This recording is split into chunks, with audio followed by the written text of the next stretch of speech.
et cambriolage. Au cours de ces travaux, les reporters de notre chaîne d'information ont capté certaines images des accusés au commissariat central, notamment Juan Nzo, accusé d'avoir agressé un expatrié au quartier Ndjomolen en lui causant des blessures graves.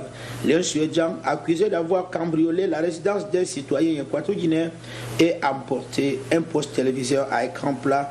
Tous ces jeunes ainsi que d'autres sont toujours en garde à vue, accusés de la consommation de stupéfiants pour être prochainement traduits aux instances judiciaires. Dans le même contexte, d'autres jeunes équatoriens se trouvent enfermés au camp de la gendarmerie de Bata, accusés également d'avoir perpétré des cas de vandalisme. Parmi ces accusés se trouve Chrysanthe Sonenchama, inculpé d'avoir violenté une jeune fille au quartier Bikui. Espérance Abikien Toutoumou, inculpé d'escroquerie contre certains citoyens en passant par une tradie praticienne en prenant 5 000 francs CFA à chacun de ses victimes, et d'Alphonse Abessomba, Gabriel Nguema, Lino Bamondo, inculpé de cambrioler le casino au quartier Bikui de cette localité de Bata.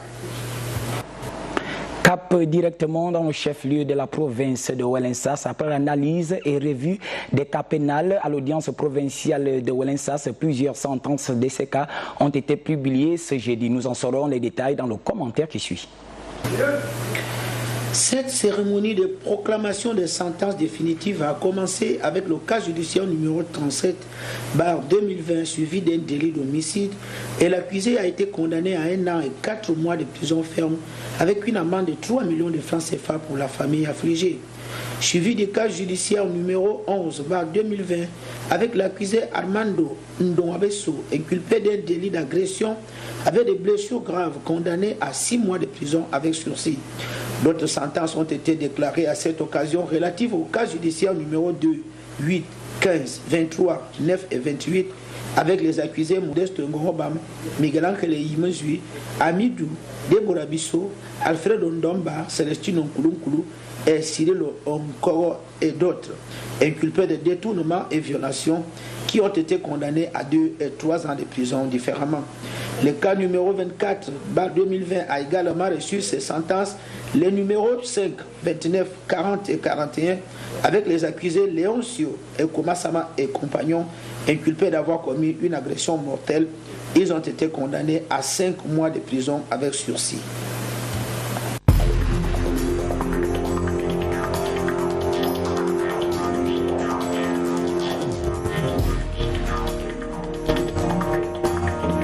Ce reportage signé par Santiago Mbantoutoum que prend fin cette édition d'information depuis la partie continentale du pays. Mais ne quittez point car l'actualité se poursuit avec Juan Pedro Menden depuis la capitale politique Malabo. Quant à moi, je vous souhaite un bon début de week-end et à lundi.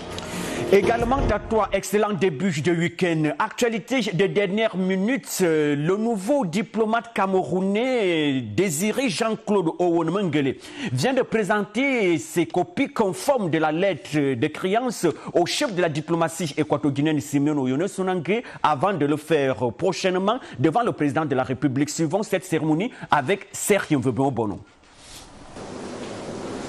Désiré Jean-Claude Owonemengele, le nouvel ambassadeur de la République du Cameroun, accrédité en Guinée équatoriale, ici au siège du ministère des Affaires étrangères ce vendredi pour présenter la copie figurée de sa lettre de créance au ministre des Affaires étrangères et de la coopération Simeon Oyoné Sonangé, une semaine après son arrivée en terre équato-guinéenne. Le tout nouveau diplomate camerounais n'est pas sa première expérience. Cette nouvelle affectation s'ajoute à un long parcours dans la diplomatie.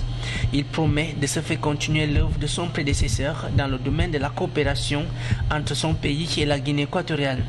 Cet acte se tient une semaine avant la présentation de ses lettres de créance au chef de l'État. Pour son arrivée, le patron de la diplomatie équato-guinéenne lui a souhaité la bienvenue tout en lui rappelant que la Guinée équatoriale et le Cameroun sont deux pays frères et jouissent d'une coopération qui date de plusieurs décennies. Le nouveau diplomate a posé sa signature dans le livre d'or du ministère des Affaires étrangères, puis une photo de famille pour clore cette rencontre. Des lettres de créditation qui feront donc face aux lettres de créance au président de la République tout prochainement. C'est la fin de cette édition d'information de ce vendredi 13 novembre 2020. Mesdames et messieurs, au nom de la technique, la rédaction continentale et insulaire du pays, ce sera avec un grand rendez-vous, également un grand plaisir qu'on se retrouvera dans 2 jours, lundi prochain. D'ici là, excellent début de week-end à toutes et à tous.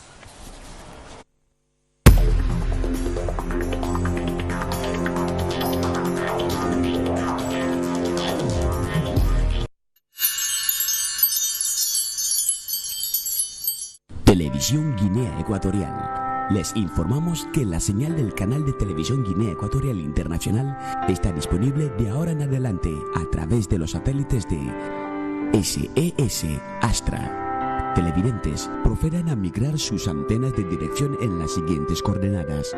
Para África, SES 5. Para Europa, Asia y Medio Oriente, Astra 4A. Para Norteamérica y Canadá, Galaxy 19.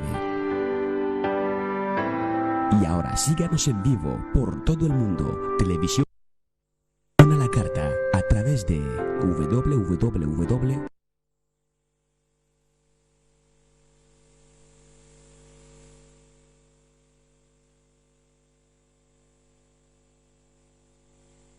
...222 27 3886. Ministerio de Información, Prensa y Radio, República de Guinea.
Ay, a veces cole bairibo, ele bairibo, ay, a veces tu autibiria, tu autiche, tu le quiero bohai, huepera unica tu pita obala, o pela bulo.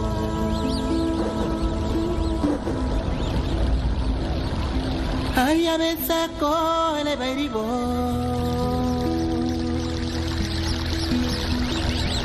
ele bairibo, ay, a veces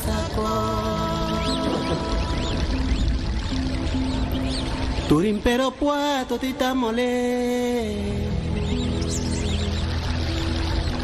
tu es que alele, catu pura isao lele, ay, a veces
Ulo pogo sila wahi. Oye, oye, oye. Onoche, onoche. ¿Qué? Ari, ari, ari, ari, ari, ari, ari, ari, ari, ari, ari, ari.